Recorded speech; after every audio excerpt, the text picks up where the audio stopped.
Why fitness is important and what are the benefits.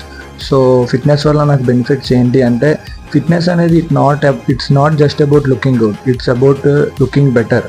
So మనం రెగ్యులర్గా exercise చేయడం వల్ల మన హార్ట్కి కానీ, మన బోన్కి కానీ, మన మజిల్కి కానీ స్ట్రెంత్ అనేది వస్తుంది. And it reduce the risk of diseases like heart diseases కానీ, టైప్ 2 డయాబెటీస్ కానీ, ఒబెసిటీ కానీ. సో ఇలాంటి డిసీజెస్ అన్నీ కూడా రాకుండా ఉంటాయి. మన మెంటల్ హెల్త్ అనేది ఇంప్రూవ్ అవుతుంది. ఎప్పుడైతే మనం రెగ్యులర్గా ఎక్సర్సైజ్ అనేది చేస్తూ ఉంటామో మన బాడీలో ఫీల్ గుడ్ హార్మోన్స్ అనే హార్మోన్స్ రిలీజ్ అవుతాయి. ఎప్పుడైతే మన బాడీలో హార్మోన్స్ అనేవి రిలీజ్ అవుతాయో మనకి స్ట్రెస్ కానీ, యాంగ్జైటీ కానీ, డిప్రెషన్ కానీ, సో ఇలాంటివన్నీ కూడా కంట్రోల్ అవుతాయి. మీకు స్లీప్ అనేది ఒక ప్రాపర్ స్లీప్ అనేది ఉంటుంది, బాగా డీప్గా నిద్ర అనేది పడుతుంది, ఒక బెటర్ స్లీప్ అనేది ఉంటుంది. వెయిట్ కూడా మంచిగా వెయిట్ అనేది కూడా మేనేజ్మెంట్ అవుతుంది. ఎప్పుడైతే మనం రెగ్యులర్గా ఎక్సర్సైజ్ చేస్తామో మనకి క్యాలరీస్ అనేవి బర్న్ అవుతాయి, మజిల్ అనేది బిల్డ్ అవుతుంది. So it easier to maintain weight in a healthy way అనమాట. సో మనకి కాన్ఫిడెన్స్ కూడా, ఎప్పుడైతే మనం స్ట్రాంగ్గా ఉంటామో మన కాన్ఫిడెన్స్ కూడా న్యాచురల్గా బిల్డ్ అవుతుంది.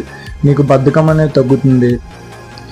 బిజీ షెడ్యూల్లో కూడా యూ ఫీల్ మోర్ యాక్టివ్ అనమాట. సో ఇలా చెప్పుకుంటూ పోతే చాలా బెనిఫిట్స్ అంటూ ఉన్నాయి. But when you start doing exercise regularly with consistency you have lot of benefits. So ఇలాంటి బెనిఫిట్స్ చాలా ఉంటాయి. సో నీ లైఫ్లో కూడా ఇలాంటి బెనిఫిట్స్, ఇలాంటి హెల్దీ బెనిఫిట్స్ నీకు కావాలి అనుకుంటే #rule number 1 get into shape. I repeat guys, get into shape. Once in a లైఫ్లో ఒకసారైనా మన బాడీ అనేది మన షేప్లోకి తెచ్చుకోవాలి. Then only you know how much capability your body have. You have to know, మీకు తెలుసుకోవాలి. సో ఒకసారి ఆలోచించండి. Take care of your body guys. It is the only place you have